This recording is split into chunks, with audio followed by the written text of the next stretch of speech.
Hello everyone, my name is Alan. Hello, I'm also Alan, Hello, my name is Ebony.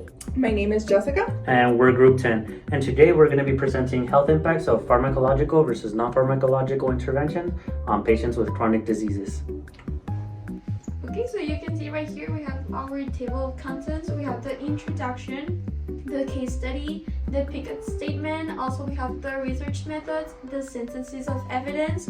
We have the nursing implications, that conclusion, and also our references. So we're going to start here with our introduction. Before we begin, let's talk about some chronic diseases and what they are, okay? So some examples could be chronic obstructive pulmonary disease, or as many people know it, COPD. We have neuropathic diseases, arthritis, spinal cord injuries, cancer, and chronic pain conditions in which the patient many times can require activities of daily living or both, just to help the patient feel better and just continue on with their daily living. Okay, let's get started. First, let's talk about this management of chronic diseases with and without medications. So this can be from chronic diseases as cancer, COPD, and others that we mentioned that treat with chronic pain. And according to Benavides of 2024, an estimated 128 million people in the US have at least one chronic disease. This is something huge that affects all of the US, and an additional 90% alone spend around $4 trillion of healthcare expenditure is attributed to controlling and treating these chronic diseases. This is such a huge number, and even despite with all these resources and all this money, controlling the symptoms is not only done by medication, but other symptoms that don't even help. And long-term care, they don't even control the disease alone. Okay, we're gonna start with the case study now. So as you can see, we interview a 65-year-old Caucasian female that was diagnosed with hypertension like 5 years ago. With her, she also had another major contributing chronic disease that it was called the spinal disease. For her, she was also her condition was diagnosed with a gene variant called MTHFR, which affects the process of folic acid.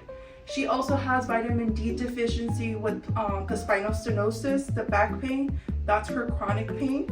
And then she started to being diagnosed with BPPV, that this one causes dizziness, okay? So she's also taking her medications and supplements because of this genetic diseases and her complication. As you can see, she's taking her losartan, her vitamin D supplements, her lipoflavonoid medication, her aspirin, her MTHFR, her Nexium, and her Celebrex for pain. Okay. She also allows herself to have a diet, but she also treats herself in limited basis. Once a month, she goes and gets her hamburger as she likes. She exercises 3 or 4 days per week and incorporates strength. This will help her with her chronic disease and to manage that chronic pain. In addition, patients have a history of BPPV. In episodes, she has her flare-ups. She continues to have these flares about approximately 1 to 2 times a year. The most recent one was in June 2024. She remains compliant with her medications as prescribed by his doctor. She attends to her medical regular checkups, and she has some challenges. Her chronic pain, sometimes the flare-up is very, very hard. So she does get the steroid shots to diminish that pain. She continues performing her daily activities without any interference with her chronic pain. It's just an occasional that she has to stop and get some rest. Her independence is not impacted yet by her chronic disease. She's still conducting really good on a daily basis, and she hasn't noted no major chronic interventions right now. She continues her exercise routine. She could benefit from further education on non-pharmacological pain and management strategies. Okay, so now we're gonna do the Pickett statement. and we're gonna start talking about the population in the patient, which is older adults, 50 or even older, suffering with chronic pain, for example, physical back pain, joint pain, like neck, and also neuropathic pain as well. Our intervention, it was the pharmacological and non-pharmacological interventions, and also we have the comparative, which is pharmacological interventions like NSAIDs, opioids, or muscle relaxants without the use of any non-pharmacological like therapies, like for example the physical therapy, the acupuncture, the cognitive behavioral therapy, or even exercise. Next, we have the outcome, which is like have the best intervention that will improve the quality of life of the patient with a chronic disease, and also on the time we have the lifetime. So now we're gonna move into our PICO question, and before we get started, what's our PICO question? So it's in older adults with a chronic condition, what's the impact of combined approach of pharmacological and non-pharmacological interventions compared to the medication in managing chronic pain? Okay, we're gonna continue with our next slide. It's called about research process. In the research process, we first interview our patient, that it was the 65-year-old with a chronic disease. So we learned about the chronic diseases in elderly population. That was our focus. Then we started to develop our PICO statement, as you can see in the previous when we talk about the statement. We did a question and developed the basis of our research between that question. Then we continued to do our research in the webpage Sino, where we found multiple different researches about chronic disease. And then we started with our articles, we reviewed them, and we picked them based on our chronic patient. Moving on to our operators and limiters, the population. The population is older adults with COPD. What are our interventions? The interventions are, first, with people with COPD. Some treatments that can help are exercise, eating more protein, eat foods high in fiber and omega-3, and L-carnitine. Some pharmacological treatments are taking antibiotics, steroids, glycerin, and bimagram. People with obesity or VSG, some treatments or actions that can help for this population is a vertical sleeve gastrectomy that will help reduce the stomach, limiting food intake, and a bariatric surgery. This will help reduce in food intake and absorption. After these two surgeries, a nutritional counseling post-surgery can help. With this, we can examine both types of interventions, such as medications or exercise and lifestyle modifications. What are we comparing? In people with COPD, the interventions will be compared with people training by themselves versus combined with supplements. Additionally, interventions alone versus adding training to those interventions. For VSG, what we'll be comparing is VSG versus having a healthy diet while exercising. What are the outcomes? People with COPD, what we can measure from the results are how much can someone exercise, how long can they walk for, their muscle mass, strength, their BMI, and their quality of life. For people with VSG, we can measure the long-term weight loss, improvements in diabetes and hypertension, and the quality of life. The interventions were compared through evaluation of the health outcomes with those who only receive pharmacological treatments versus those who combine both pharmacological treatments and non-pharmacological treatments. The Boolean phrases would be COPD or spinal cord injury, non-pharmacological treatments or pharmacological treatments, or exercise, nutrition or therapy, pain relief or quality of life, was all used to narrow down all of the relevant evidence-based sources from medical and nursing databases. Okay, now we're going to talk about our synthesis of evidence. In this article, we use a narrative narrative review that examined how exercise training, when combined with nutritional and pharmacological treatments, affects the people with chronic obstructions of pulmonary disease, also called COPD. The purpose is to explore the effects of the exercise training with the nutritional and pharmacological treatments on exercise capacity and the body composition in patients with COPD.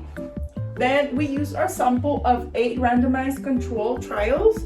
This involved 447 participants where they include the review focus on changes in key nutritional indicators such as the serum albumin, the body mass index, also called the BMI, and then we started to do the data collection. The data was collected, systematically reviewed.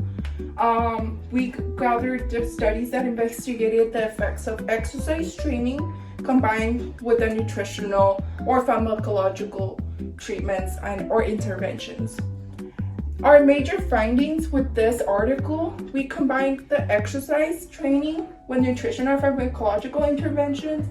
It led to great impactations in exercise capacity. So they gained more muscle strength and then their body composition in patients with COPD compared with the other ones that didn't do this treatment at all. Now, for the qualitative study, we got choosing non-pharmacological treatments for neuropathic pain and spinal cord injury. The aim or purpose was to understand the motivations, strategies, and factors on how individuals with spinal cord injuries, also known as SCI, chooses to use non-pharmacological treatments, or NPTs, for neuropathic pain, or NP, which factors influences the decisions and who is involved in this choice.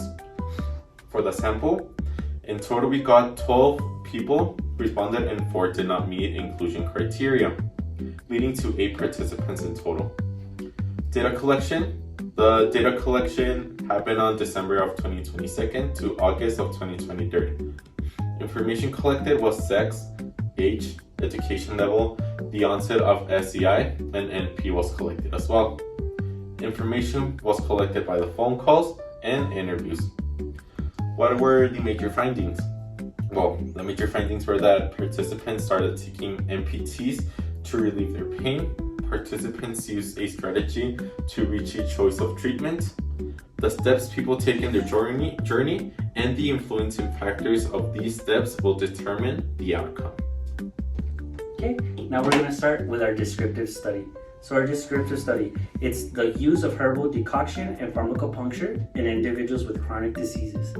Findings are from a national representative panel. So first, let's start off with our aim and purpose.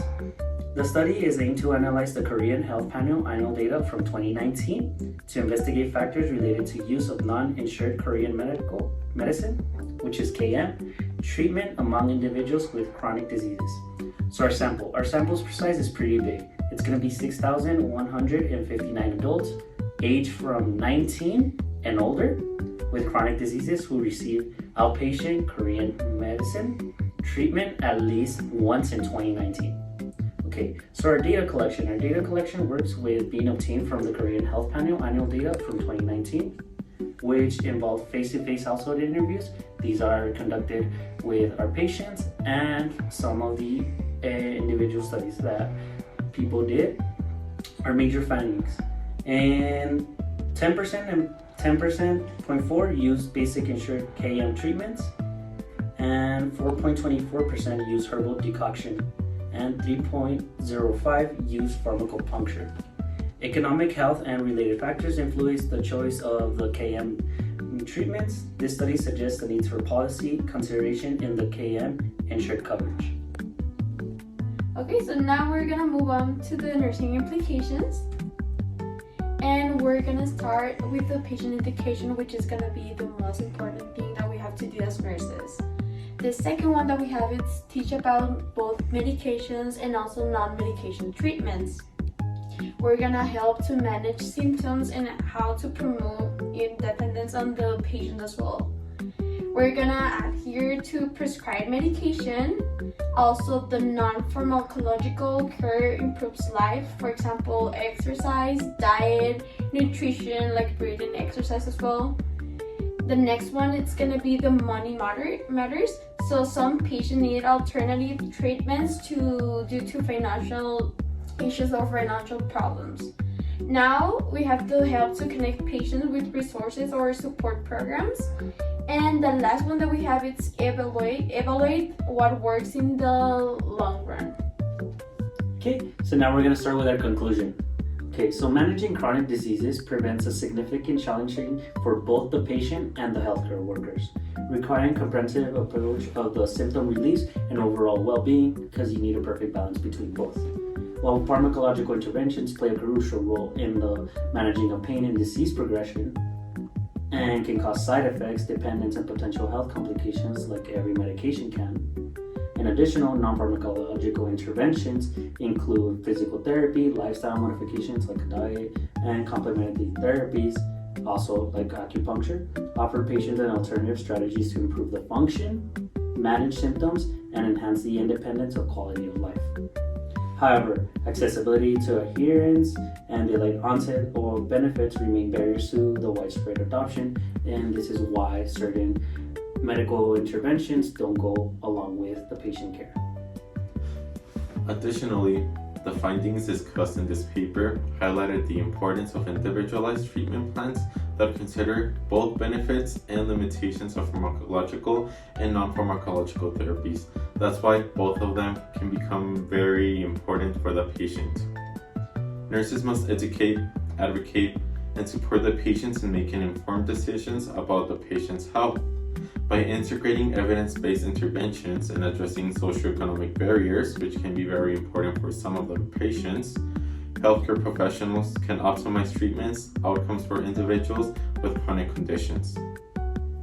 Okay, so any questions, guys, please go ahead and contact us. We're gonna have the discussion post later on after we submit our assignments, and any questions about our articles, about our pharmacological, all the research we did, go ahead, ask us the question, we will provide the answers. If you have any feedback for us, we would really appreciate it. This is a group assignment that hopefully we can all learn from, but hopefully if y'all have any questions, we're here to help you all understand it, okay? Thank you so much for Thank you. Okay guys, this is our reference that we use for our research. If you can go ahead and look for the reference if you want more details about our research. And once again, thank you so much for your time. Thank you.